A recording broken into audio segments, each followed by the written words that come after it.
Hello, social butterflies and insomnia-filled bats. And I'm your host, Butterfly, and welcome to episode 2 of Twisted Wings. Now, before we go any further, I have to give a trigger warning. Because tonight's episode contains discussion of child murder, abuse, police corruption, institutional abuse, psychological trauma, grief, and violence against children. And I'm not going to lie. This episode is going to sit heavy. Because this is not just a murder story. This is a story about when a mother knows something deep in her bones.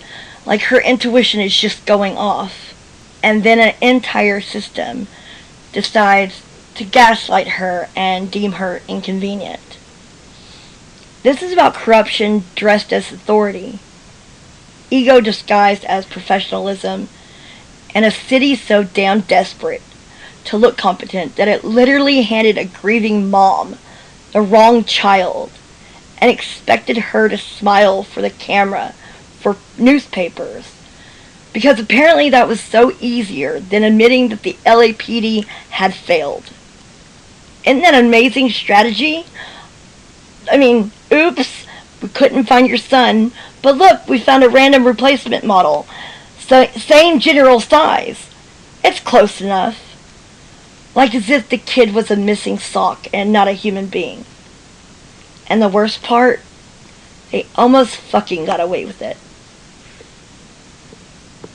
So on this episode, we are talking about Christine Collins, Walter Collins, Arthur Hutchins, Sanford Clark, Gordon Stewart Northcott, the Wineville Chicken Coop Murders.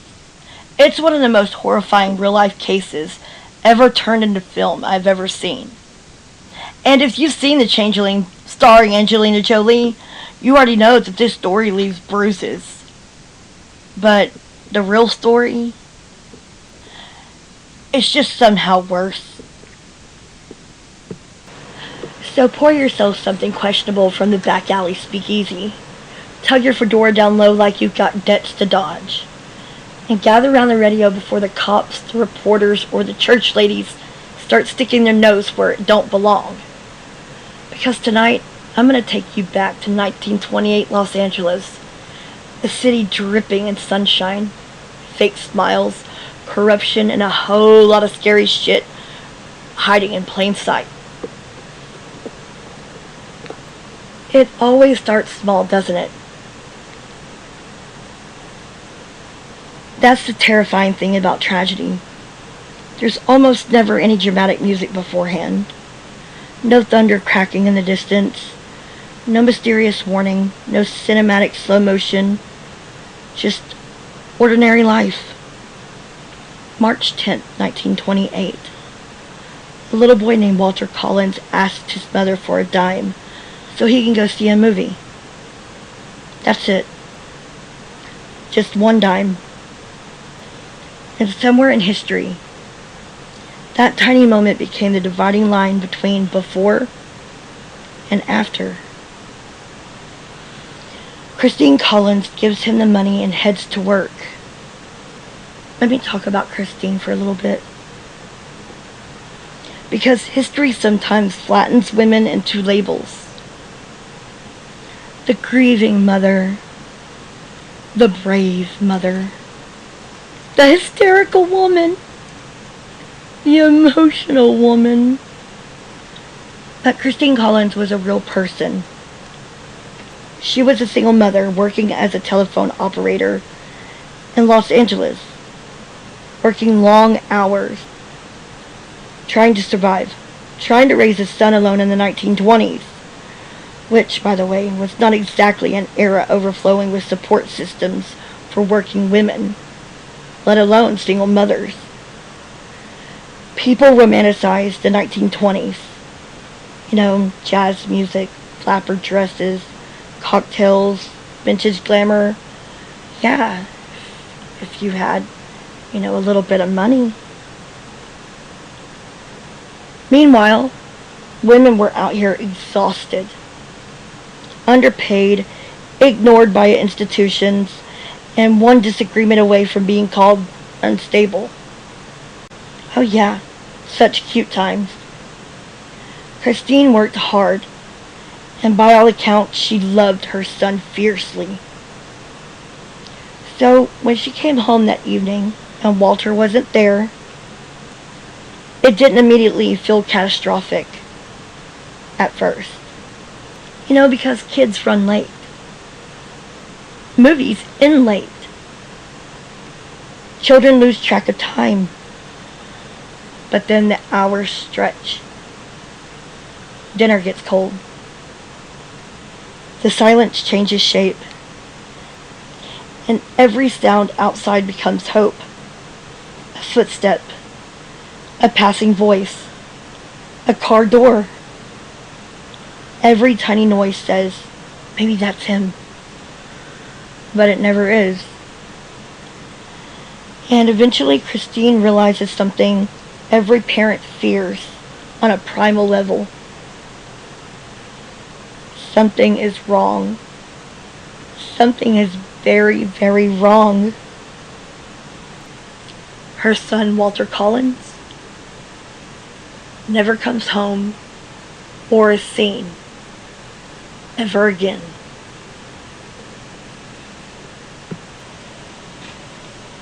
Now here's where the story starts revealing what it's really about. Because this is not just a missing child case. This is also a story about institutions protecting themselves. And if that sounds familiar in modern times, congratulations. Humanity apparently refuses to uninstall the same software update from hell. The Los Angeles Police Department in 1928 had a reputation problem. Corruption scandals, public distrust, political pressures, just downright embarrassment. The department desperately needed good publicity. And what better than the miraculous recovery of a missing child? A happy ending, a newspaper sensation. 5 months after Walter disappears, police announce that they found him alive in Illinois. Now just imagine you're Christine hearing that for the first time. Imagine the emotional whiplash. 1 minute you are trying to survive unbearable grief. The next minute someone tells you that your nightmare is over. Your child is alive. Can you even imagine your body processing that? Your brain probably wouldn't know whether to collapse or scream or make you run around in circles like a chicken with your head cut off. So Christine prepares for the reunion. The press gathers, photographers crowd around, and police stand proudly like they just personally resurrected Jesus himself. A train pulls in. A little boy steps off. Everybody takes a big breath. Anticipation for that perfect Hollywood moment. Except something goes wrong immediately. Christine looks at him and does a double take and then just freezes.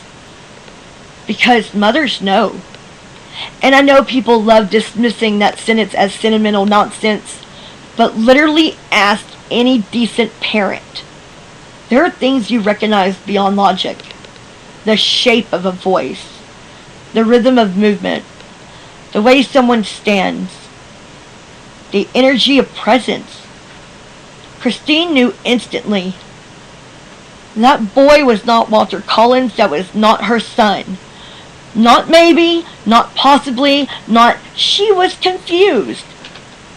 She knew. And instead of listening to her, the LAPD essentially went, interesting opinion from the mother. Anyway, camera guy, get that reunion shot. Absolutely abhorrent and insane behavior. This next part of the story genuinely sounds fake. If this were fiction, people would say the writing was just unrealistic.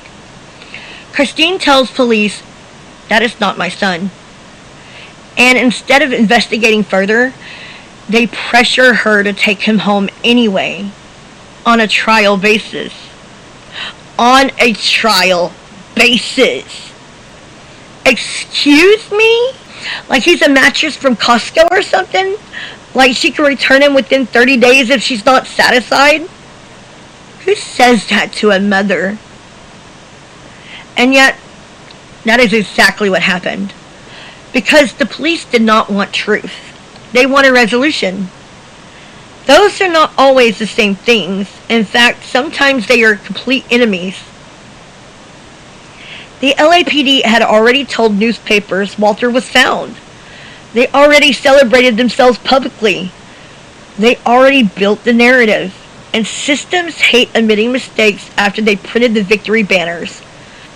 So instead of asking, could we be wrong? They asked, how do we make this woman stop disrupting our story? And that should tell you everything. And Christine, she refuses to cooperate with the lie. She notices physical differences immediately. The boy is shorter, like way shorter. Different dental structure. Different mannerisms. And after being in the home for a little while, the boy eventually told the truth. His real name is Arthur Hutchins, and he's a runaway from Iowa. Christine felt bad for him. A child so desperate for escape and stability that pretending to be somebody else felt safer than remaining himself. And honestly, Arthur's part of the story is just as heartbreaking to me. Because people sometimes reduce him just to the fake boy that wanted to cause trouble. But Arthur was also failed by this world. Obviously. Children do not reinvent themselves for fun. That level of survival behavior usually comes from desperation, neglect, instability, trauma, and abandonment. Arthur saw an opportunity to get to Hollywood, to maybe start over, to maybe matter. And the horrifying thing, the adults in power around him either ignored obvious inconsistencies or they just did not care. Which raises the terrifying question. How many people have to ignore reality before a lie becomes official truth? Now here's where the story goes from disturbing to enraging. Because Christine keeps fighting. She brings dental records, witnesses, evidence, consistency, facts. And the police respond the way fragile authority often responds when challenged by a woman. They labeled her unstable. Because historically, society loves doing that. Women angry, they're hysterical. Woman grieving, over-emotional. Woman persistent, she's batshit crazy. Woman correct in a way that embarrasses powerful men? Well now, we definitely need to institutionalize her apparently. Christine Collins was forcibly committed to a psychiatric ward under something called a Code 12. Just let that sink in. She was not committed because she posed danger.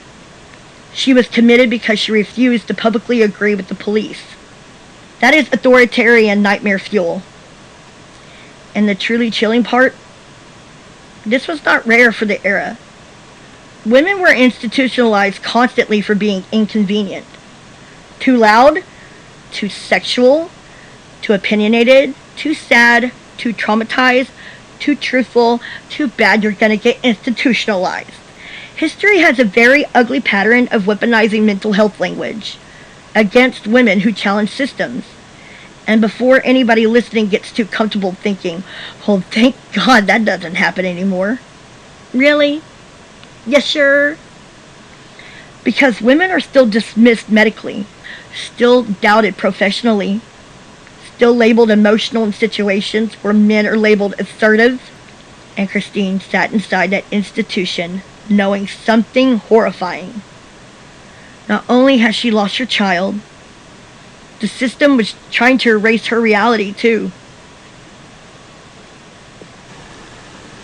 About 50 miles outside Los Angeles at a place called Wineville.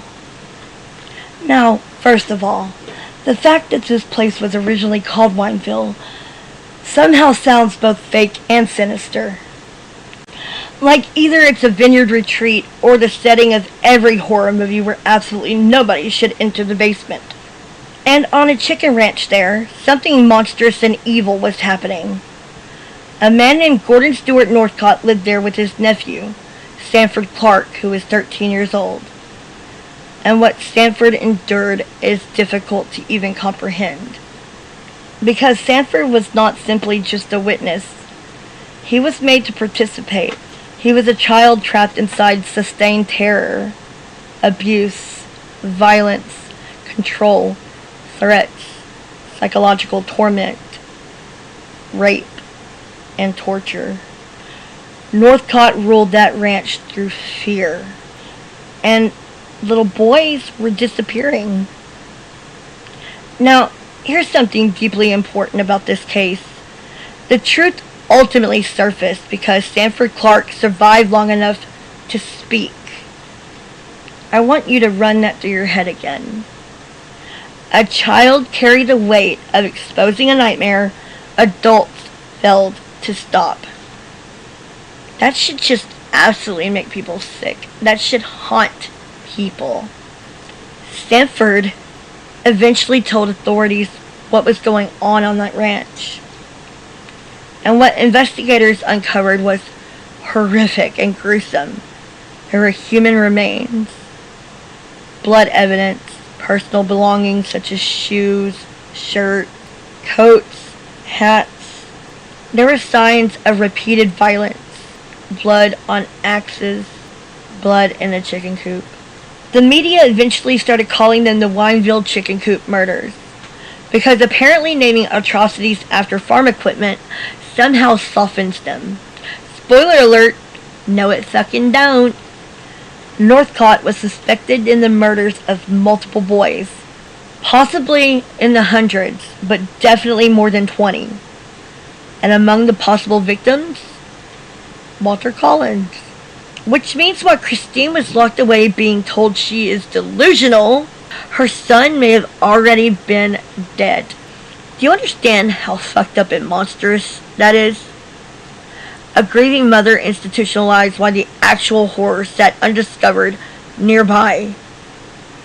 And the LAPD still somehow thought they were the victims of bad publicity? Astounding narcissism on their part, for sure. Eventually, the truth surrounding the false child scandal becomes impossible to suppress. Christine is released. The public turns against the LAPD. Embarrassment spreads. And suddenly the same woman they called unstable becomes credible again. Funny how that works, huh? Northcott is arrested, convicted, sentenced to death. But even then, the cruelty does not stop. At one point, Northcott asked to speak with Christine Collins. And according to reports, he breaks down and tells her that he did kill Walter. Imagine the psychological violence of that moment. Imagine spending years trapped between hope and despair, only for a serial killer to dangle certainty in front of you. But then later, Northcott retracts the confession. He claims he lied, which honestly feels exactly in line with the personality structure of sadistic offenders. Control, manipulation, emotional torture. Because for some predators, pain itself becomes entertainment. And Christine is dragged back into the uncertainty again. Hope, grief, hope again, then devastation, over and over and over for all eternity. People underestimate how psychologically destructive uncertainty can be. Sometimes not knowing is worse than mourning. At least grief has a shape. Ambiguity just bleeds forever and ever and ever and ever. I want to talk about Sanford for a little bit, because history sometimes accidentally centers things around the killers more than the survivors, and Sanford deserves to be remembered for for something extraordinary. He survived hell long enough to tell the truth. Years later, Sanford co-authored his memoir, The Road Out of Hell. The book is absolutely amazing. It moved me to tears over and over again. Not because it was sensationalized, but because it felt absolutely human. You could feel the grief inside of it, the exhaustion, the survival, the attempt to keep breathing after something that should have destroyed a person completely. Sanford eventually served in the United States Army during World War II and attempted to live quietly afterward. And I think there's something profoundly human in that as well. After surviving unimaginable horror, he still tried to build a life. Not everybody does that, but not everybody can. And honestly, I think Sanford deserves respect for serving this country, after enduring that kind of trauma that most people could never even fathom or comprehend. That kind of pain could have turned him bitter, isolated, and angry at the world forever. Instead, he chose purpose. That does not erase what happened to him, but it says something powerful about survival. And part of what makes Sanford's story so heartbreaking is the betrayal surrounding him before he even reached Wineville. Because Gordon Stewart Northcott's mother, Sarah Louise Northcott, helped create an environment of abuse and terror around those boys. And the horrible things done to Sanford were not just physical abuse. They were psychological, emotional, controlling, and sexually. This was a child who was manipulated, threatened, isolated, and forced to live in fear constantly. A child who was failed by adults repeatedly. And when you compare that to Christine Collins, the contrast becomes almost unbearable. Christine fought like hell to find a child, while Gordon's mother helped cover for the destruction of them. One mother refused to stop loving, the other enabled horror. One stood against corruption, and the other one was proud to be a part of it. And that contrast sits at the center of this entire story for me. Because adults can either become protectors, or they can become the danger itself. And before we move on, I have to say something directly to anyone listening right now who has lived through trauma. Please, do not compare your healing timeline to somebody else's. Just because two people survive similar pain does not mean they will recover the same way or at the same time. Trauma is not mathematical. People carry wounds differently. Some people function immediately, some collapse years later. Some need therapy, some need medication, some need silence, and some just need community. And all of that is okay. There is no correct way to survive. And if you're in a dark place right now, please hear me clearly. Do not choose a permanent solution to a temporary problem. There will be light at the end of the tunnel, I promise. It just takes a minute. The world is full of people who survive moments that they were convinced they never would. And if enough people ever request it, maybe one day I'll tell my own trauma story about the time I almost lost my life. Because survival changes people.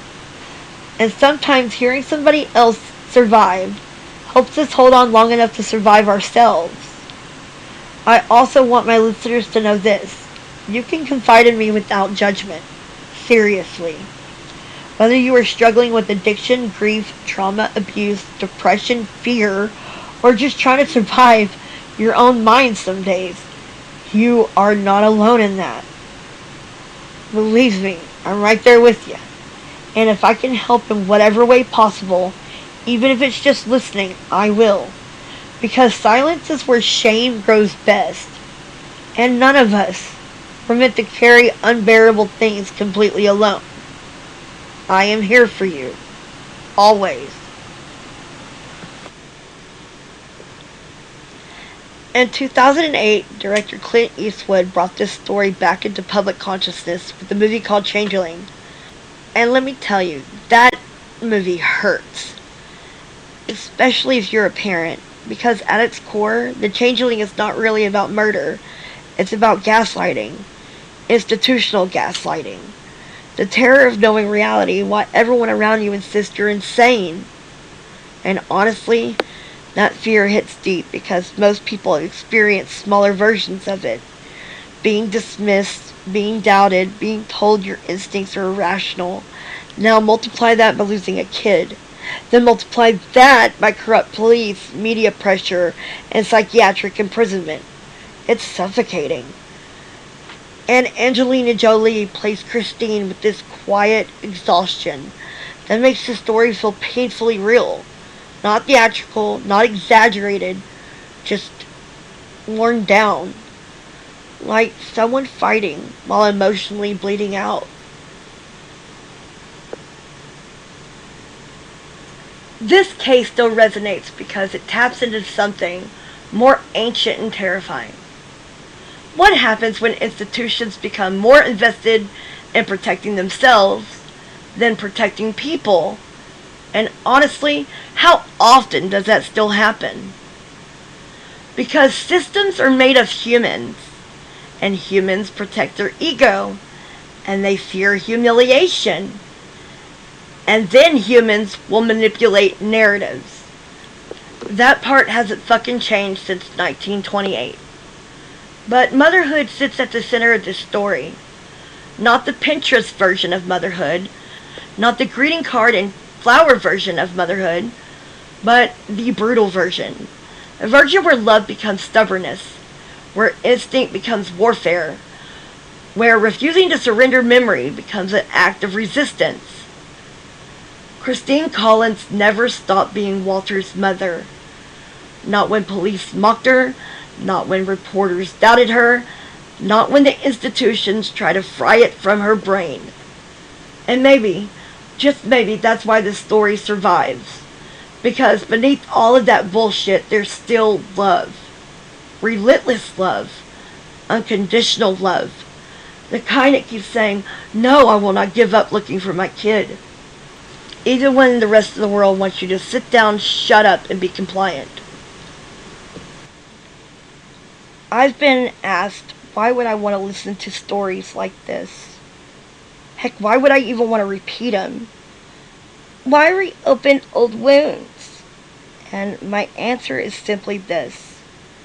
Because to me, a person is only truly gone when nobody says your name anymore. To me, names matter, and stories, and also memory. So, help me remember Christine Collins, Walter Collins, Arthur Hutchins, and Sanford Clark. And before I let you go tonight, I have a couple of questions I want to ask y'all. What part of this case pissed you off the most? At what point do you think the LAPD knew they were full of shit? And seriously, imagine somebody handing you back a random kid and basically saying, close enough. Would you have kept fighting like Christine did? Or do you think the pressure would have broken you? And maybe the most scariest question of all, do you think something like this could still happen today? Just with better PR and more paperwork? Let me know down in the comments. And if this episode stayed lodged in your brain a little bit, buy the like button some flowers, buy the notification button a drink, and please subscribe to my channel. Because these stories absolutely matter. And the people inside of them matter too. And you also matter. So until next time, stay aware, stay compassionate, and stay twisted. I'm Butterfly, and you have been listening to Twisted Wings.